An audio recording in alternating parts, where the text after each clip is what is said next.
লাশ কবরে রাখার সঠিক নিয়ম কি? এই যে পদ্ধতি বলেছেন, এই পদ্ধতিতে যদি লাশ কবরে রাখেন তাহলে এটা সুন্নাহর খেলাফ এবং ভুল পদ্ধতি।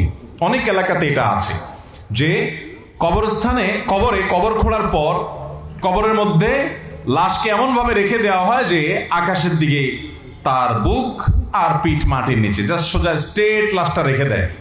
এভাবে রেখে এরপরে উপরে বাঁশটা দিয়ে মাটি ফেলে কবর দিয়ে দেয়। এটা সুন্নাহ সম্মত এবং সঠিক কোনো কবর দেওয়ার পদ্ধতি নয়।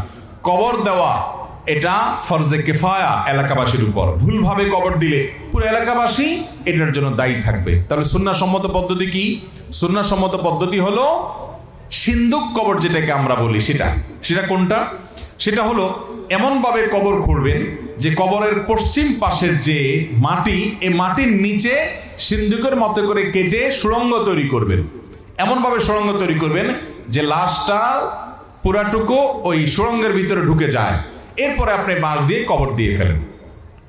কথা কি বুঝাতে পারছি?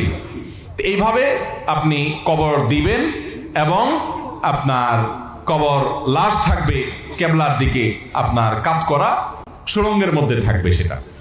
আর যদি সুড়ঙ্গ করা না যায়, অনেক সময় বৃষ্টির কারণে সুড়ঙ্গ করা যায় না, মাটি ভেঙে পড়ে ইত্যাদি ইত্যাদি, তাহলে সেক্ষেত্রে এরকম বর্ষাকালে যদি হয় বা এমন কোনো জায়গা হয় যে সুড়ঙ্গ করা সম্ভব না, তাহলে কবরের মাঝখানে আবার আরেকটা গর্ত করে সেই গর্তে আপনি লাশ রাখবেন। কিন্তু সেক্ষেত্রেও লাশ কাত করে কেবলামুখী করে রেখে তার উপরে আপনি বাঁশ দিয়ে তারপরে মাটি দিবেন। একবারে স্ট্রেট শুধু লাশটাকে কবর করে রেখে দিয়ে মাঝখানে বুক বরাবর আপনার আসমানের দিকে থাকবে, এটা সুন্নাহ সম্মত কোনো পদ্ধতি নয়।